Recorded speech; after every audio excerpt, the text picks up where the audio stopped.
Sanibonani bafundi. Namhlanje sizofunda ngezemidlalo. Today we are going to learn about different kinds of sport.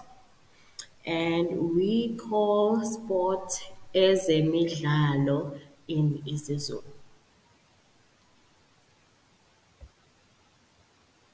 Alright.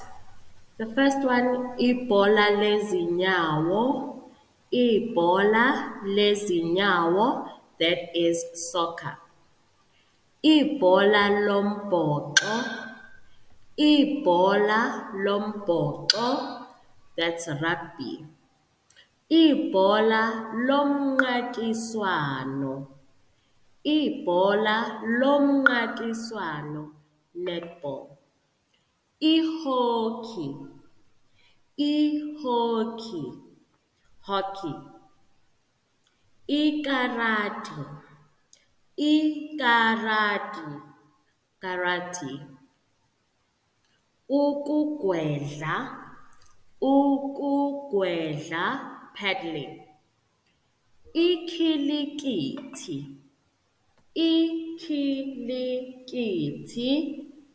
cricket.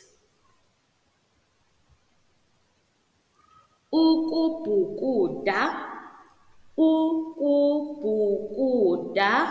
swimming. Ukugijima, running. Tennis, that is tennis. Alright, sesiqhubekela kwimisho. We are moving on to sentences. Alright? Before we make our own sentences, we have to look at the verbs that we are going to use for our sentences. Ngaphambi kokuthi senze eyethu imisho, kumele sibheke amabizo emisho esizowasebenzisa. Dlala, that is to play. Buka, watch. Thanda, like or love. Thandi, don't like or don't love. As you can see there, the dashes before the words or before the verbs, it is because there is a missing part, which is a subject concord that we use depending on the subject of the sentence. Njengoba nibheka laphayana kushoda imvumelwano. A subject concord in isiZulu is imvumelwano. Alright, let's move on. Here are the subject concords that we can use. Imvumelwano esingayisebenzisa. Ngi means I. Ngi means I. U is he or she. U is he or she. Ba is they. Ba is they. Si, we.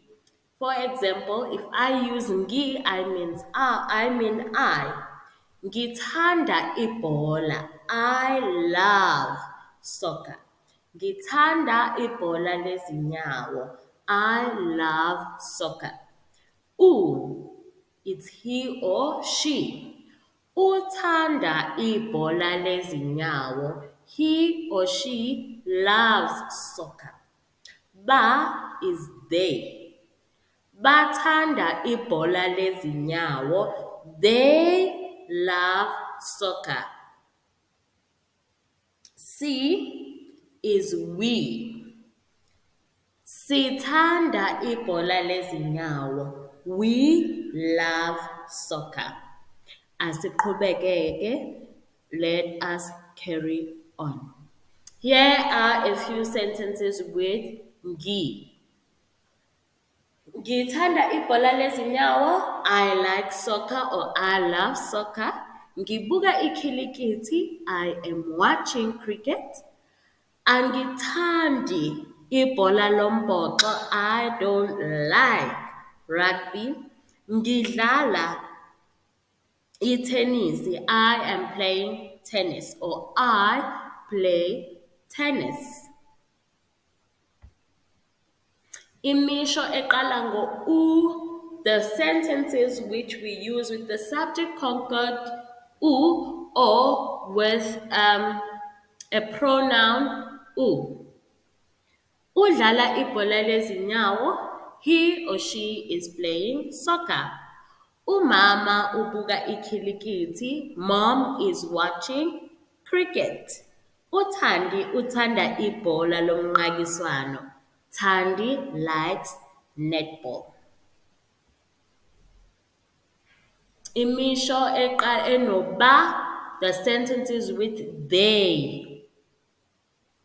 Abafana badlala ikhilikithi, the boys are playing cricket. But if I don't want to say the boys, I would say they are playing cricket. Babuka ihockey, they are watching hockey. Bathanda ukubhukuda, they like or love swimming. Then we have izihlanganiso. Izihlanganiso is conjunctions. Conjunctions. These are the words that we use to put two sentences together. Sisebenzisa izihlanganiso ukuhlanganisa imisho emibili. Right, let's carry on. Ngithanda ibhola lezinyawo.